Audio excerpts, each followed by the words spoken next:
This movie covers Simply Safety version 6 Alert installation. It's intended for the IT manager. By the end of this movie, you should be able to describe the operation of Simply Safety Alert, recognize system requirements, install the Simply Safety Alert program, enter required setup information, and enter outbound email parameters. This screen provides a general overview of Simply Safety Alert. Keep in mind that Simply Safety Alert is literally a separate .NET application that runs apart from Simply Safety. Simply Safety Alert can be loaded onto the client machines, the database server, or a separate standalone machine as long as it meets system specifications. Alert requires Microsoft Windows with .NET 4 framework. It is installed with a separate installation routine. The machine should run 24/7 with the ability to connect to the database server and must have outbound email access. Alert is typically loaded to the safety manager's machine if it runs 24/7 or to the database server. This application is intended for use by one person and is not designed for multi-users. This application is designed to be set up by the safety manager to automatically email reports on compliance items that are expiring.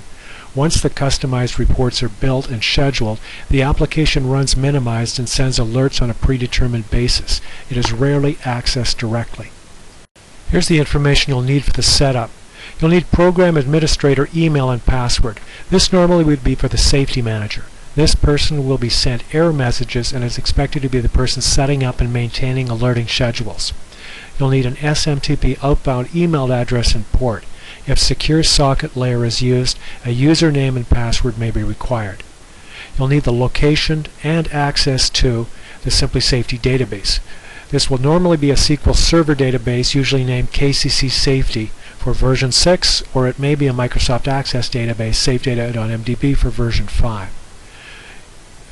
Optional, but you may need access to a company logo, recommended in .png format, approximately no larger than 280 pixels wide by 80 high, if desired to be added to reports and emails.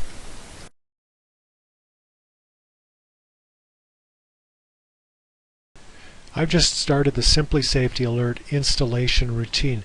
Now you'd normally get this Simply Safety Alert installer off the KnowledgeWare website, although it may be included as a part packaged in with the Simply Safety installation, but in any case it will be a separate installer unto itself.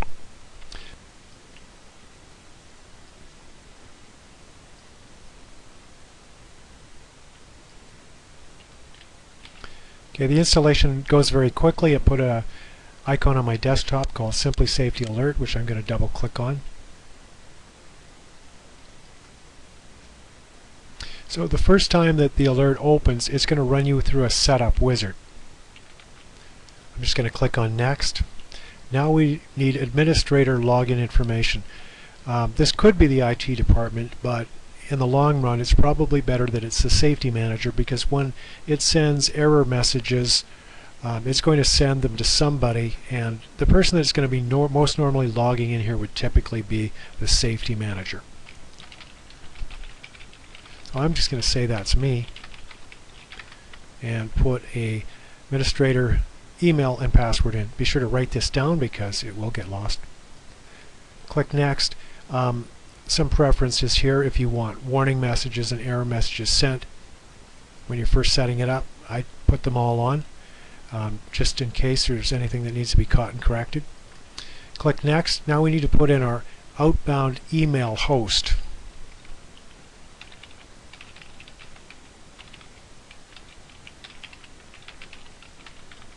And the port is normally 25, but it may be different in your company. Now if you're using Secure Socket Layer, you'd want to check this checkbox here for Secure Socket Layer, and you may need to put in authentication settings like a username and a password. I'm just going to click on Next. So our SMTP settings are validated. That means it's good, it was going to work. Click on OK.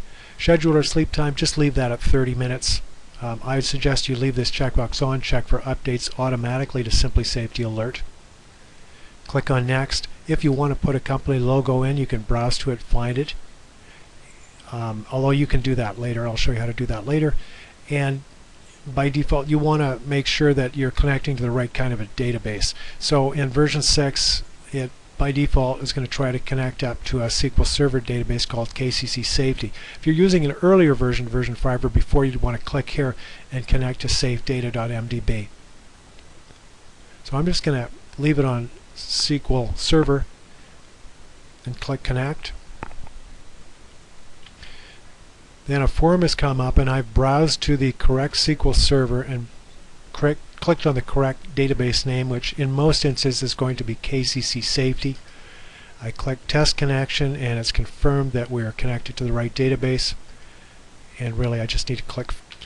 Okay, then the application opens and we're looking at 3 panels on the left side of the screen and a blank panel on the right side of the screen.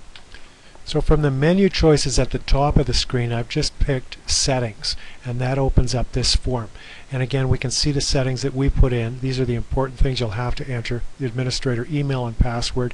If you're using Secure Socket Layer, you may need a username and password for that. We've got all the alerts turned on. You can browse to and find a logo if you want to put in the program at this time. That'll add that logo to reports that are sent out or emailed to people. At the bottom of the screen there's an area called Persistence, and this is where some of the program stores its log files. If we have to look for an error, that's the directory we're going to look in for log files. Further down, whether or not you're connected to Safe Data or the KCC SQL database. On the right hand side of the screen, the email setups. This is checked off by default: send PDFs or Adobe Acrobats when reports are sent out with emails. When you're sending bulk emails, you can choose to use either the CC or the BCC addresses.